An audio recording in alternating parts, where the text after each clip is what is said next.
आलू रखे हैं। बेटी अनामिका, एक काम करो, इन आलू को छील कर आलू का भरता बना लो। मम्मी आज फिर से आलू, रोज रोज आलू खाकर मैं ऊब चुकी हूँ, मुझसे अब और नहीं खाया जाता। पापा, आप कुछ और सब्जियाँ क्यों नहीं लाते? क्या करूं बेटी, मुझे खुद अच्छा नहीं लगता अपनी जान से प्यारी इकलौती बेटी को रोज रोज आलू ही खिलाना। मेरा भी बहुत मन करता है कि मैं अच्छा अच्छा खाना अपने परिवार को खिलाऊं, पर मेरी जो कमाई है वो 100 से 200 रुपए है। ये लड़की भी ना, ये नहीं कि घर के हालात को समझे, जिद्दी है एक नंबर की। अब गुस्से से अनामिका आलू को छीलती है, उसमें प्याज, मिर्ची, नमक, तेल डालकर आलू का चोखा बना लेती है, जिसके बाद पूरा परिवार जमीन पर बैठकर आलू रोटी खाते हैं। इसी तरह अगले दिन अनामिका अपने घर में रोटी के ऊपर आलू डालकर खा रही होती है कि तभी उसको शाही खाने की खुशबू आती है, और वो खुशबू को सूंघते हुए रोटी खाते खाते घर से बाहर जाती है, जहाँ दावत का शाही खाना बन रहा होता है। भैया जी, आपके बन रहे शाही खाने से बहुत अच्छी खुशबू आ रही है, थोड़ा सा ये शाही खाना मेरी रोटी पर डाल दीजिए ना।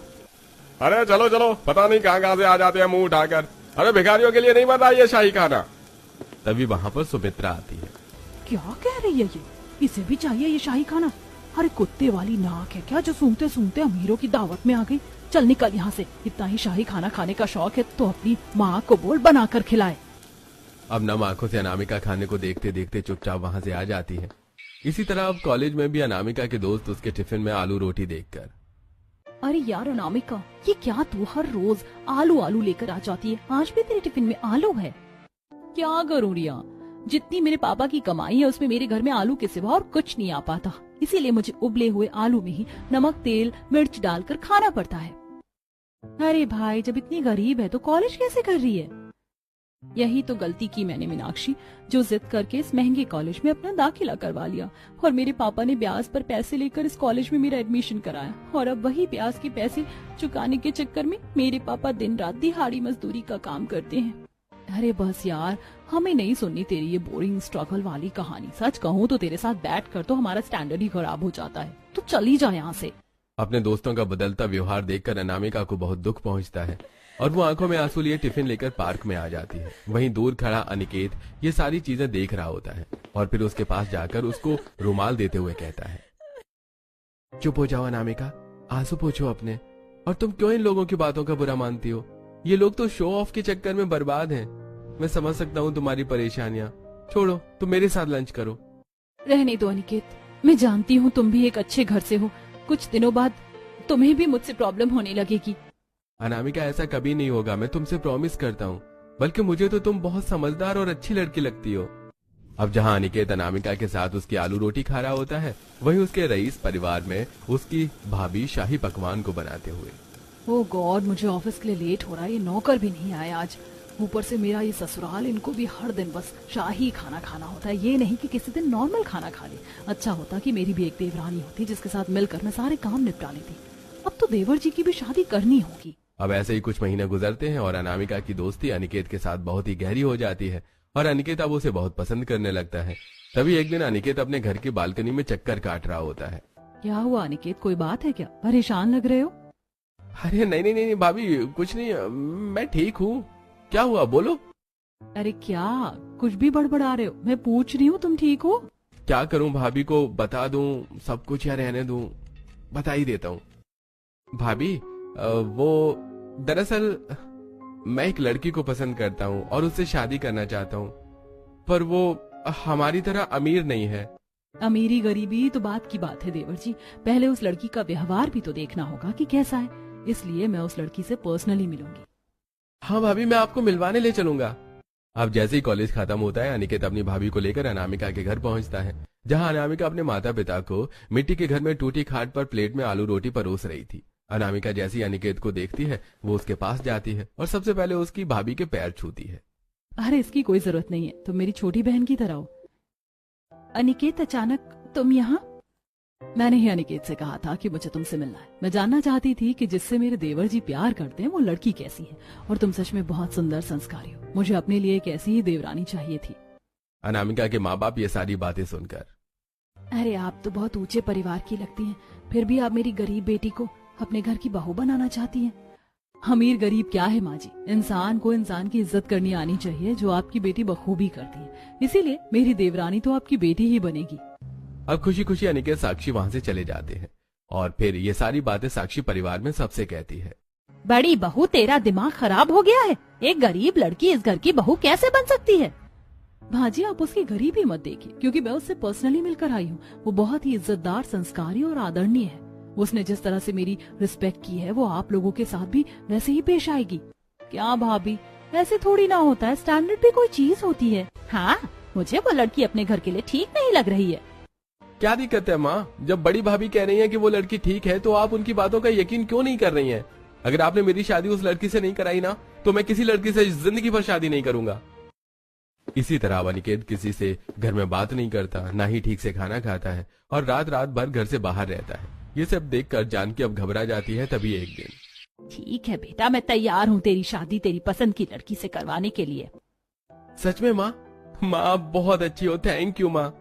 अब 3 से 4 हफ्ते गुजरते हैं और अनिकेत पूरे विधि विधान के साथ अनामिका से शादी करके उसे अपने घर लेकर आता है और ससुराल में अनामिका का गृह प्रवेश होता है।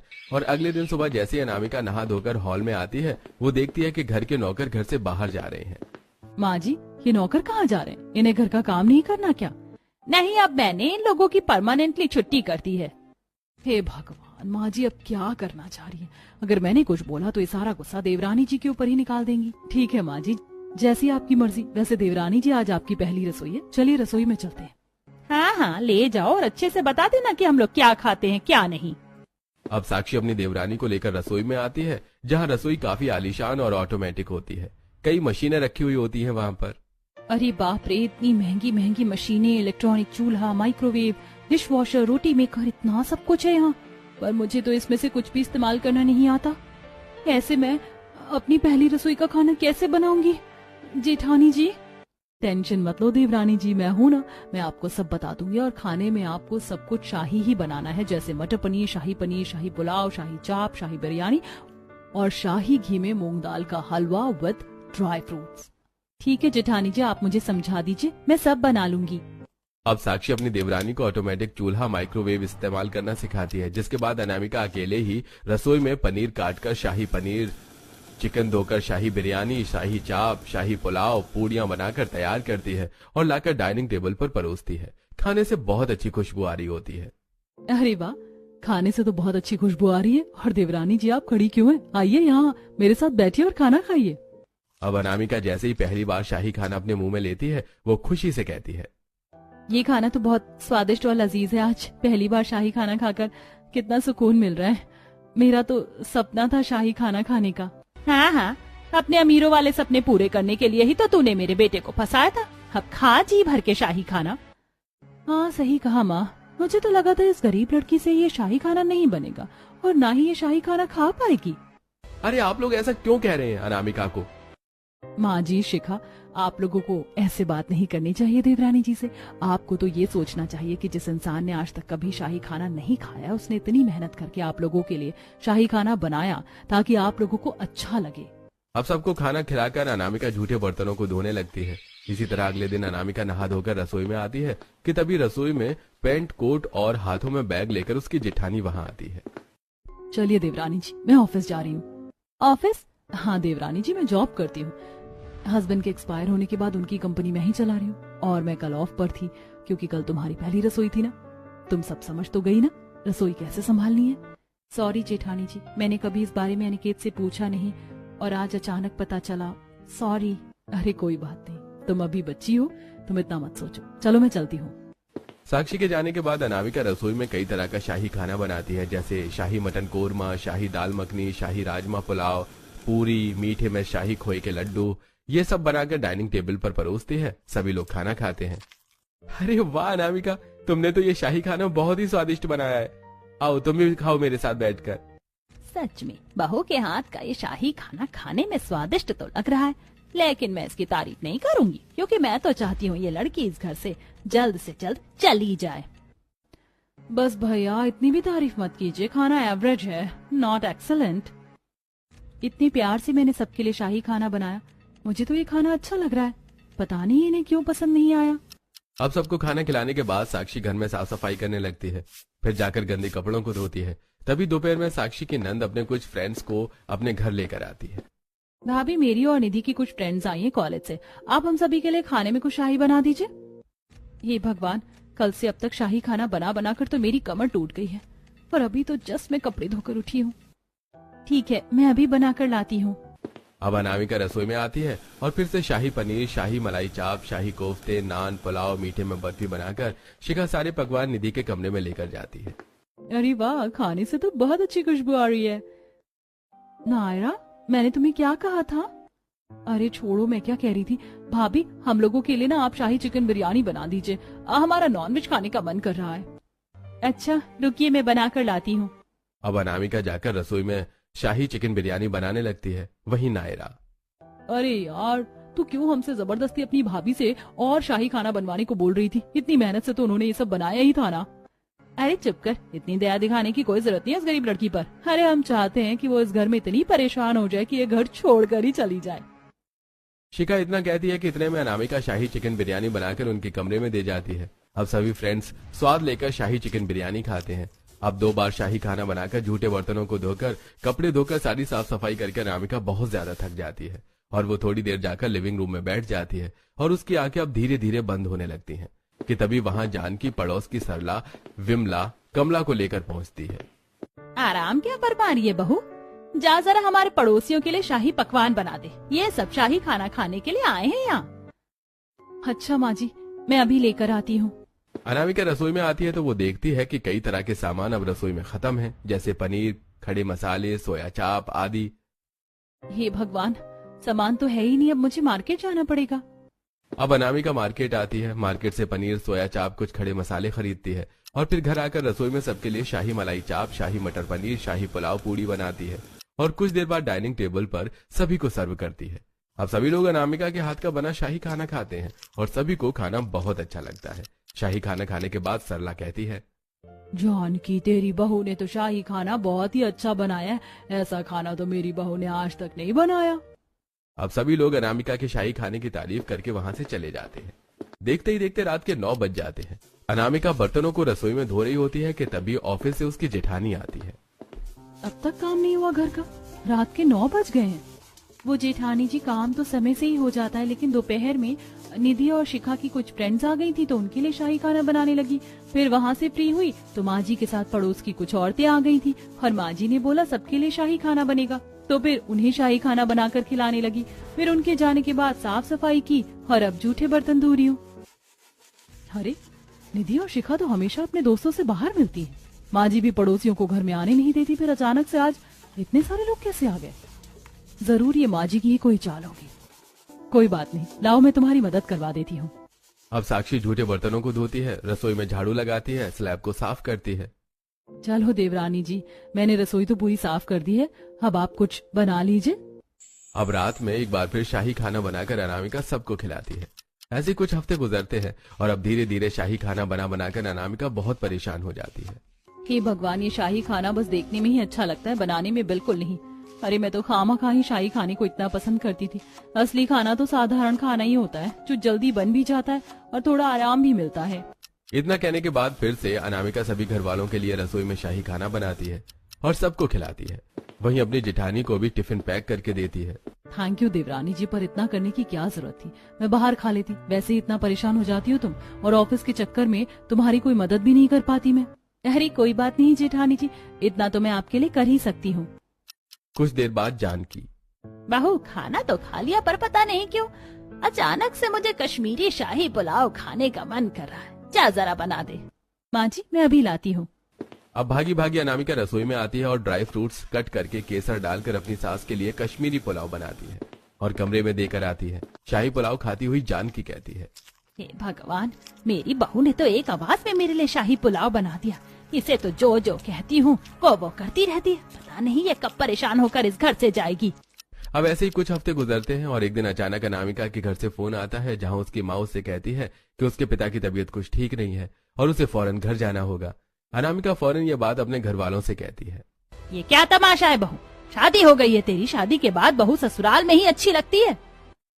माँ जी, आप ऐसे कैसे बोल सकती हैं?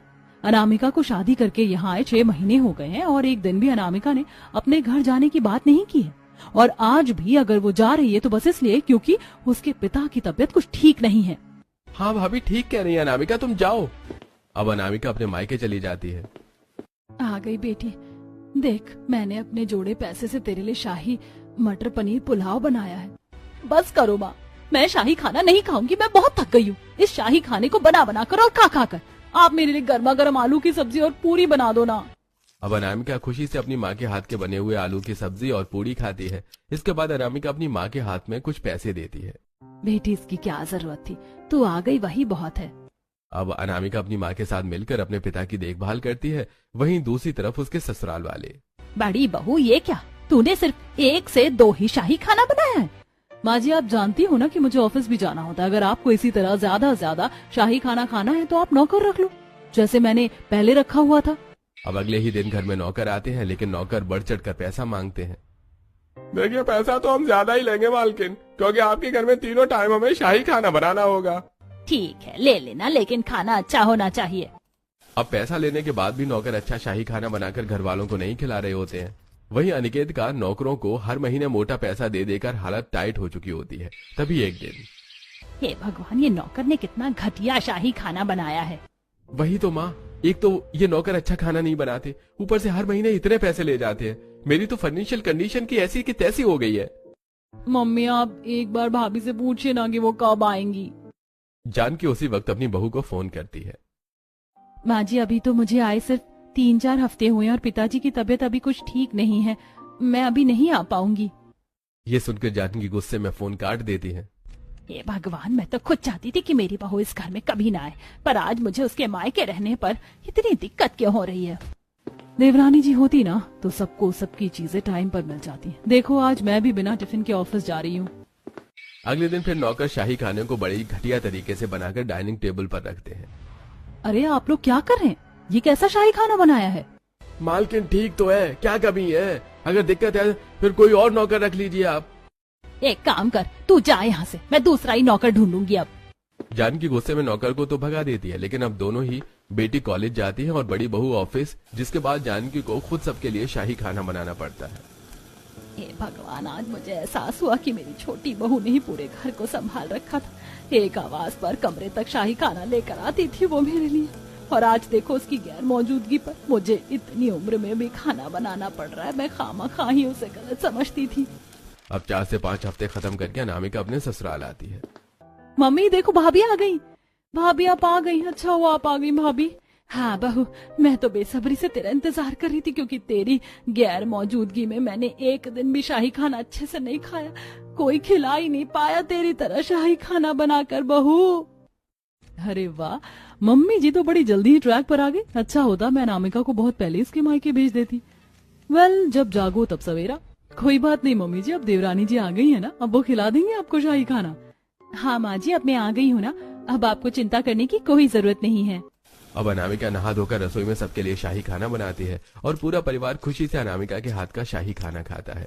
और इस दिन के बाद से अनामिका की ननद, उसकी सास, सब उससे प्यार से पेश आने लगते हैं।